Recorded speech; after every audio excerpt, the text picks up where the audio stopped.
More than 100 Kenyan students have left war-torn Khartoum for the Ethiopian capital Addis Ababa for safe passage on to Nairobi. Well, this as the government says it has activated Kenyan embassies in Juba and Addis Ababa to coordinate evacuation plans.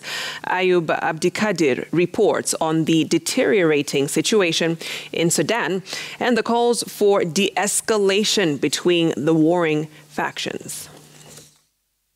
With more than 400 people killed and 3,500 injured in Sudan's conflict, Kenyan students have activated a passage from the capital Khartoum to Addis Ababa in Ethiopia. The 1,410-kilometer journey, however, was prompted by inability by nations to airlift their citizens due to the extensive damage done on Khartoum International Airport by the warring parties. Despite intermittent internet outage, we managed to reach out to some students via WhatsApp, and one Kenyan student told me, Mwashame replying from Khartoum, "Today we have managed to evacuate from the university and reached the bus station at Minal al-Barri safely. The first group of students has already boarded a bus towards Gadaref, and the last group is in the bus ready to travel to the same destination." As all this is happening, we are also in communication with the Kenyan embassy here in Sudan. All is well so far. A focus of government, obviously, is number one, to get Kenyans out of harm's way.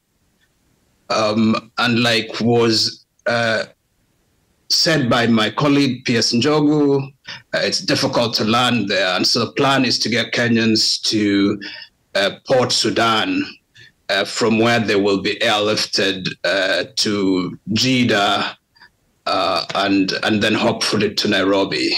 The more than 100 Kenyan students who have left Khartoum for the Ethiopian border, however, have to pass through Gondar city in northern Ethiopia, which is located some 530 kilometers from the Tigrayan capital Mekele, that experienced conflict between the federal government of Ethiopia and regional Tigrayan forces for 2 years. And so from our embassy in Juba as well as in Addis, we have teams already working to support and to facilitate their safe passage. The government says it has received requests from the United Nations and other multinational organizations to evacuate their workers to Nairobi before they are airlifted by their respective countries. The Principal Secretary at the Ministry of Foreign Affairs, Korir Sing'oei, said Nairobi is leading mediation efforts both under the framework of the African Union and the Intergovernmental Authority on Development, IGAD, which have called for cessation of hostilities and de-escalation and a return to normalcy.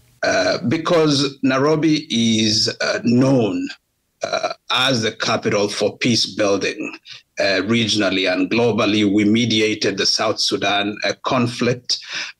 We mediated the Somalia conflict.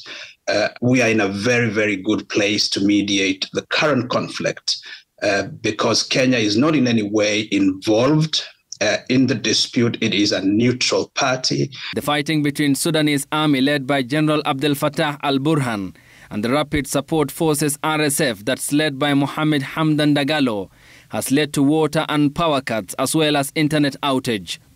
The United States of America, the Kingdom of Saudi Arabia, the United Kingdom and Belgium are among the countries that have evacuated their nationals as fighting intensifies in the capital Khartoum and other major cities in Sudan. Ayub Abdikadir, Citizen TV, Nairobi.